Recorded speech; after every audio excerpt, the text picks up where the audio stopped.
हाय नमस्ते सत श्री अकाल अस्सलाम वालेकुम। स्वागत है दोस्तों आप सभी का हमारे इस YouTube चैनल ASG क्लासेस में। मैं हूं आपका दोस्त आरिफ। दोस्तों पिछले वाले वीडियो में जो ओ लेवल का वीडियो था वहां पर मैंने एंड किया था CPU से। अब आज के इस वीडियो में मैं शुरू करने वाला हूं क्लासिफिकेशन ऑफ कंप्यूटर। देखो कंप्यूटर की जो क्लासिफिकेशन है वो अलग अलग तरीके से किया गया है, जैसे कि साइज के आधार पर अलग किया गया है, एप्लीकेशंस के आधार पर अलग किया गया है और काम के आधार पर अलग अलग किया गया है। तो आज जो हम पढ़ने वाले हैं वो क्या क्या होने वाला है। तो सबसे पहले हम पढ़ेंगे क्लासिफिकेशन ऑफ कंप्यूटर। तो ज्यादा समय बर्बाद नहीं करते और चीजों को अच्छे से समझिएगा। देखो रट्टा मारने की जरूरत होती नहीं है, अगर आप समझेंगे तो आपको एक एक चीज समझ में आ जाएगी। जैसे पिछले वाले वीडियो में आपको मैंने बताया था, अब मैंने एक क्वेश्चन आप लोगों को बताया था, इनपुट और आउटपुट डिवाइस क्या होती है। आई होप आपको इनपुट और आउटपुट डिवाइस अच्छे से आ गई होगी। अगर आप कोई, अब जैसे इसमें माइक का यूज कर रहा हूँ, ये माइक इनपुट है या आउटपुट है, कमेंट बॉक्स में बताइए। इस माइक का जो मैं यूज कर रहा हूँ वो इनपुट डिवाइस है या आउटपुट डिवाइस है, आप कमेंट बताइए। तब तक हम आगे बढ़ते हैं। तो आगे हम पढ़ने वाले हैं क्लासिफिकेशन ऑफ कंप्यूटर। कंप्यूटर को दो तरीके से क्लासिफाइड किया गया है। पहला आपका है कार्य के आधार पर, on the basis of computer work, and दूसरा है आकार के आधार पर, on the basis of size. यानी कि दो तरीके से कंप्यूटर का क्लासिफिकेशन किया गया है। एक आपका है काम के आधार पर, जिस तरीके से वो वर्क करता है, और दूसरा उसके साइज के आधार पर, छोटा बड़ा आकार के आधार पर। ठीक है, तो सबसे पहले हम बात करने वाले हैं types of computer basis on work, यानी कि काम के आधार पर कंप्यूटर के प्रकार। तो काम के आधार पर कंप्यूटर के तीन भागों में बांटा गया है, और ये जो तीन आपको नाम दिख रहे हैं ना, एनालॉग, डिजिटल, हाइब्रिड, आपको लग रहा होगा कि इनको ये काफी डिफिकल्ट है, आपने कभी देखा नहीं है, लेकिन ये तीनों के तीनों ऐसे कंप्यूटर हैं जिनको आपने देखा है। मैं आपको फिगर भी दिखाऊंगा। ठीक है, तो सबसे पहले हम बात करें अगर एनालॉग कंप्यूटर की, तो एनालॉग कंप्यूटर वे कंप्यूटर होते हैं जो भौतिक मात्राओं को नापने का कार्य करते हैं, जैसे ताप, दाब, लंबाई, चौड़ाई आदि। अब आपको पता होगा, जैसे आपको मान लो फीवर होता है तो आप डॉक्टर के पास जाते हो, डॉक्टर जो होता है वो थर्मामीटर से आपका टेम्परेचर चेक करता है। तो जो वो थर्मामीटर होता है ना, वो आपका एनालॉग कंप्यूटर के अंतर्गत आ जाता है, इसको याद रखिएगा। अब जैसे यहाँ पर लिखा है, उनके परिणामों को अंकों में व्यक्त करता है। जैसे आपका जो टेम्परेचर है चेक किया गया और वो फिर बताता है कि 105 डिग्री है, 99 डिग्री है, कितना है वो बता रहा होता है ना डिग्री सेल्सियस में। तो एग्जैक्टली वो अंकों में कन्वर्ट करता है। क्या कन्वर्ट करता है? टेम्परेचर को। जैसे आगे इसमें लिखा हुआ है, यह कंप्यूटर दो परिमापों के बीच तुलना भी कर सकते हैं। जैसे एनालॉग कंप्यूटर का प्रयोग विज्ञान एवं इंजीनियरिंग के माध्यम के क्षेत्र में किया जाता है। ये कंप्यूटर एनालॉग सिग्नल पर काम करते हैं। जैसे कि आपके सामने एक छोटा सा फिगर बनाया हुआ है और आप यहाँ पर ये एक सिग्नल्स को देख सकते हैं। अब अगर हम बात करते हैं डिजिटल कंप्यूटर की, देखो जो मैंने आपको बताया था ना, टेम्परेचर को नापना है या जो अलग अलग चीजों को नापते हैं, वो डिजिटल कंप्यूटर में आते हैं, ताप, दाब, ये जो भी है। ठीक है, अब बात कर लेते हैं डिजिटल कंप्यूटर की। तो यह computer calculations and logical operations करते हैं। अब कैलकुलेशन, जैसे कैलकुलेटर आपका हो गया, कैलकुलेशन करने का कार्य करता है। लॉजिकल ऑपरेशन इन सेंस, जैसे कि आप फोटोज वगैरह क्लिक करते हैं तो ये लॉजिकल ही हो जाता है जाकर। तो अब यहाँ पर अगर हम इसको देखें तो इसमें लिखा है डिजिटल कंप्यूटर डाटा एवं प्रोग्राम को 0,1 में परिवर्तित करके उनको इलेक्ट्रॉनिक रूप में लेता है।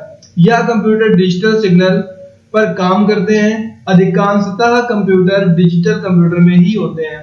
जैसे IBM PC, एप्पल, या अगर हम बात करेंगे तो जिस हम लैपटॉप से वीडियो शूट कर रहे हैं या जिस लैपटॉप में मैं वीडियो एडिट करता हूँ, वो सारा का सारा डिजिटल कंप्यूटर में ही आता है। अब जैसे कंप्यूटर की डेफिनेशन क्या होती है? Computer is an electronic device which is used to solve the arithmetical and logical operations.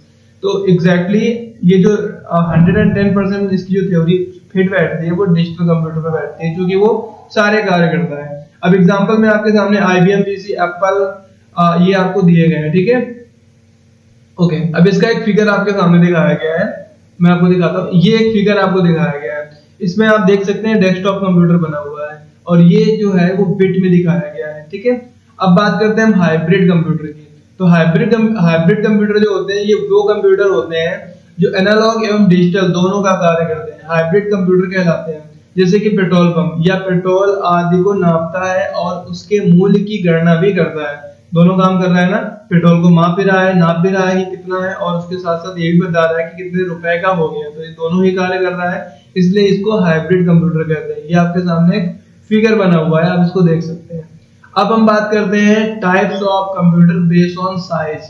जो पहले मैंने बताया था वो बेस्ड ऑन वर्क के आधार पर बताया था, काम के आधार पर, लेकिन यहाँ पर जो मैं बता रहा हूँ वो बेस्ड ऑन साइज, यानी कि साइज के आधार पर। तो साइज के आधार पर कंप्यूटर को जो बांटा गया है, पहला आपके सामने ऑप्शन दिख रहा होगा माइक्रो कंप्यूटर, दूसरा मिनी कंप्यूटर, फिर main frame computer and then super computer. तो माइक्रो कंप्यूटर होता क्या है, इसको भी हम थोड़ा समझ लेते हैं। माइक्रो कंप्यूटर या कंप्यूटर आकार में छोटे होते हैं और इन कंप्यूटर में माइक्रो प्रोसेसर का प्रयोग किया जाता है, इसलिए इन्हें माइक्रो कंप्यूटर भी कहा जाता है। ठीक है, यानी कि ये कंप्यूटर जो होते हैं इनमें माइक्रो प्रोसेसर की चिप लगी होती है, इसलिए इनको माइक्रो प्रोसेसर कहते हैं। आकार में ये काफी छोटे होते हैं। ठीक है, जैसे कि अगर आप बात करें पहले कंप्यूटर की, तो पहला कंप्यूटर आपका ENIAC बना हुआ था, बहुत ज्यादा साइज था उसका, इंटरनेट में आप जाकर उसकी फिगर देख सकते हैं, एक रूम के बराबर आ जाता है। लेकिन जब से माइक्रो कंप्यूटर आया, यानी कि माइक्रो प्रोसेसर चिप आई है, तब से कंप्यूटर का साइज छोटा होता चला गया और आज हमारे पास एक छोटे से मोबाइल फोन के रूप में भी कंप्यूटर है ना। ओके, तो ये आपके सामने मैंने बताया हुआ है। ये वजन में हल्के एवं सस्ते कंप्यूटर होते हैं। अब अगर हम बात करते हैं, इन कंप्यूटर का प्रयोग घरों एवं छोटे व्यवसायों में किया जा रहा है। इन कंप्यूटर को पीसी भी कहा जाता है। ठीक है, इन कंप्यूटर को पीसी भी कहा जाता है। अब अगर हम बात करते हैं, पीसी को निम्न भागों में बांटा गया है। कौन कौन सा? Desktop computer, laptop computer, palmtop computer, notebook computer और टैबलेट कंप्यूटर। इन सभी को आपने देखा होगा। अगर मैं बात करूं डेस्कटॉप कंप्यूटर की, तो ये फिगर आपको दिख रहा होगा। डेस्कटॉप कंप्यूटर में वे कंप्यूटर होते हैं जिनको टेबल पर रखकर चलाया जाता है। डेस्कटॉप कंप्यूटर वे कंप्यूटर होते हैं जिनको टेबल पर रखकर चलाया जाता है। तो आजकल तो ज्यादातर कंप्यूटर ऐसे ही हो रहे हैं ना, जिसपे आप काम कर रहे हैं। तो डेस्कटॉप कंप्यूटर यानी कि माइक्रो प्रोसेसर के अंतर्गत सबसे ज्यादा यूज होने वाला अगर कोई कंप्यूटर है, तो वो कौन सा कंप्यूटर है? Desktop computer. यह साइज में थोड़े बड़े होते हैं, इसमें सीपीयू, मॉनिटर, कीबोर्ड और माउस लगा होता है। यानी कि ये जो आपको दिख रहा है, ये सीपीयू है, ये मॉनिटर इसको बोलते हैं, स्पीकर है, कीबोर्ड है और ये माउस है। ठीक है, अब बात कर लेते हैं लैपटॉप कंप्यूटर की। ऐसा कोई भी इंसान नहीं होगा जिसने लैपटॉप ना देखा हो, फिर भी मैं बता दूं, लैपटॉप कंप्यूटर वे कंप्यूटर होते हैं जिनको गोदी में रखकर चलाया जाता है, या साइज में बहुत छोटे होते हैं, या डेस्कटॉप कंप्यूटर से महंगे कंप्यूटर होते हैं। इसमें सीपीयू, कीबोर्ड, माउस एक साथ ही होते हैं। इसमें पावर के लिए बैटरी का प्रयोग होता है। जैसे कि पीछे आपने देखा था डेस्कटॉप कंप्यूटर में, इसमें सीपीयू अलग था, मॉनिटर अलग था, कीबोर्ड अलग था, माउस अलग था। लेकिन वहीं पर अगर मैं लैपटॉप कंप्यूटर की बात करूं, लैपटॉप कंप्यूटर की, ये जो आपको दिख रहा है, इसमें क्या है, आपको हर एक चीज अलग अलग उसी में जुड़ी हुई दिख रही है। ये आपका कीबोर्ड है, ये जो आपको दिख रहा है टच पैड, ये माउस का काम करता है, ये मॉनिटर आपका है। तो हर एक चीज एक ही में लगा हुआ है। ठीक है, और एचपी का प्रमोशन कर रहे हैं। अब बात कर लेते हैं हम पैमटॉप कंप्यूटर की। अब इस समय तो बहुत ही कम लोग हैं जिन्होंने ये देखा हो, पहले बहुत ज्यादा यूज होने वाला ये कंप्यूटर था। यह कंप्यूटर लैपटॉप कंप्यूटर से छोटे होते हैं, जिनको हथेली में रखकर चलाया जाता है, इसीलिए इसका नाम भी वही है। ठीक है, इसमें सीपीयू, कीबोर्ड, माउस एक साथ होते हैं। इनमें पावर के लिए बैटरी का प्रयोग होता है। इनकी कार्य करने की क्षमता लैपटॉप कंप्यूटर से थोड़ी कम होती है। ठीक है, जीरो नहीं होती, थोड़ी सी कम होती है बस, बाकी सारा का सारा काम कर लेता है। अब हम बात कर लेते हैं नोटबुक कंप्यूटर की। देखिए, स्पेशली नोटबुक कंप्यूटर नाम ही है इसका, तो ये पढ़ाई के लिए यूज होता है और काफी छोटा भी होता है।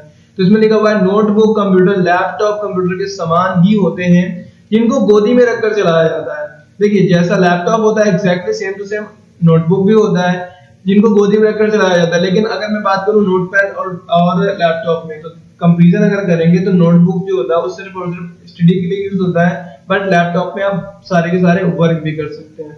आगे लिखा हुआ माउस एक साथ होते हैं, इनमें पावर के लिए बैटरी का प्रयोग होता है। फिगर आपको ये दिख रहा है। अब बात कर लेते हैं हम टैबलेट कंप्यूटर की। तो टैबलेट कंप्यूटर या कंप्यूटर बहुत ही छोटे कंप्यूटर होते हैं, या मोबाइल से थोड़े बड़े होते हैं, ये टच स्क्रीन में होते हैं। टैबलेट देखा है ना सबने, मोबाइल के तरीके ही होता है, बस साइज में थोड़ा सा बड़ा होता है। ओके, अब ये आपको मैं इसका फिगर अगर दिखा दूं, तो ये टैबलेट का फिगर है।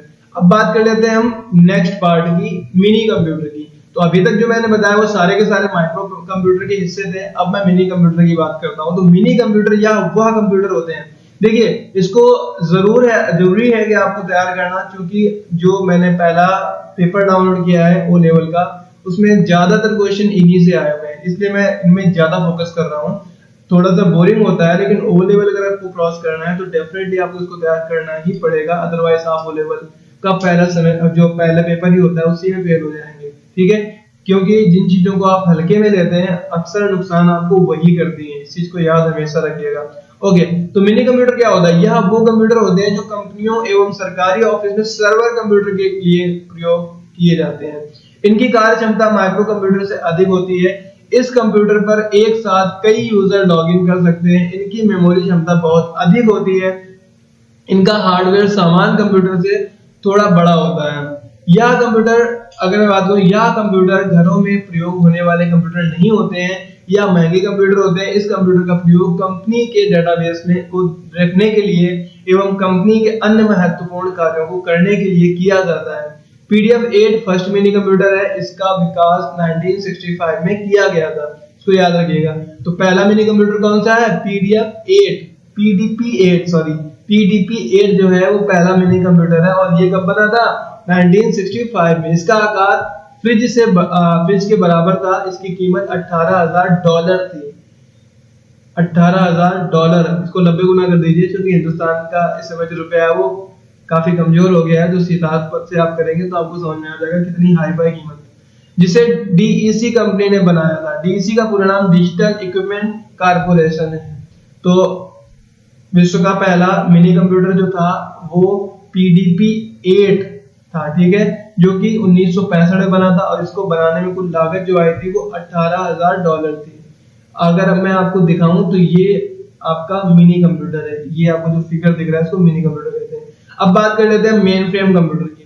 तो मेन फ्रेम कंप्यूटर यह वो कंप्यूटर है जो बड़ी बड़ी कंपनियों एवं सरकारी ऑफिस में सर्वर कंप्यूटर के कार्य के लिए प्रयोग किए जाते हैं।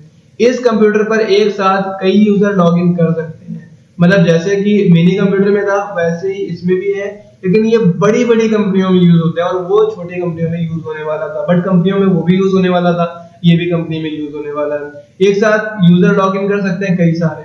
अगर मैं आगे बात करूं तो इनकी मेमोरी क्षमता बहुत अधिक होती है। या महंगे कंप्यूटर होते हैं। इन कंप्यूटर में माइक्रो कंप्यूटर का प्रयोग क्लाइंट के तौर पर किया जाता है। मतलब ये जो बड़े बड़े कंप्यूटर होते हैं इनमें माइक्रो कंप्यूटर जो होता है उनको एज अ क्लाइंट इंक्लूड किया जाता है, मतलब ऐड करते हैं। वो काम तो करते हैं बट वही काम कर सकते हैं जो कि आपके सामने मेन फ्रेम कंप्यूटर ने काम दिया हुआ है, ठीक है। ओके, तो आगे अगर हम देखते हैं सुपर कंप्यूटर, सबसे हैवी कंप्यूटर होता है। सुपर कंप्यूटर विशेष प्रकार के कंप्यूटर होते हैं। इनका निर्माण विशेष कार्य के लिए किया जाता है। यह दुनिया के सबसे तेज और बड़े कंप्यूटर होते हैं। इन कंप्यूटर में अनेक CPU एक समानांतर क्रम में लगे रहते हैं, जिसके कारण इनकी कार्य करने की क्षमता बहुत अधिक होती है। विश्व का पहला सुपर कंप्यूटर CDC 6600 है। विश्व का पहला सुपर कंप्यूटर कौन सा है? CDC 6600। हमने पढ़ा है क्रे 1, ठीक है। तो आपको थोड़ा सा अपने आप को अपडेट करने की जरूरत है। विश्व का पहला सुपर कंप्यूटर CDC 6600 है और भारत का पहला कंप्यूटर परम 8000 है, ठीक है। अब सुपर कंप्यूटर की अगर हम प्रमुख कार्यों की बात करें तो सुपर कंप्यूटर के प्रमुख कार्य जो होते हैं, अंतरिक्ष यात्रा के लिए इनका यूज किया जाता है, युद्ध के लिए भी किया जाता है, मौसम विज्ञान की जानकारी ज्ञात करने के लिए किया जाता है, high resolution and action movies बनाने के लिए भी किया जाता है। अब आपके सामने जो मैंने फिगर लगाया हुआ है ये आपका सुपर कंप्यूटर का ही फिगर है, ठीक है। ओके, तो आज की वीडियो पे मैंने कंप्यूटर के क्लासिफिकेशन के बारे में आपको समझाया। कंप्यूटर को दो भागों में बांटा गया है, वर्कों के आधार पर, और कंप्यूटर को दो तरीके से इनके अलग अलग पार्ट किए गए हैं। एक आपका वर्क ऑन बेसिस और दूसरा आपका वर्क ऑन साइज। तो अगर मैं वर्क ऑन बेसिस के आधार पर बताऊं तो ये आपको 3 भागों में मिल जाता है, डिजिटल, एनालॉग और हाइब्रिड। और अगर मैं आपको साइज के आधार पर बताऊं तो इसको 4 भागों में इसका क्लासिफिकेशन किया गया है। अगले वीडियो में हम कंप्यूटर की विशेषताएं भी पढ़ेंगे। तो आज के लिए बस इतना ही दोस्तों, इंतजार कीजिए कल की क्लास में। और आप सभी का दिल से शुक्रिया इस वीडियो को आखिरी तक देखने के लिए। Thank you.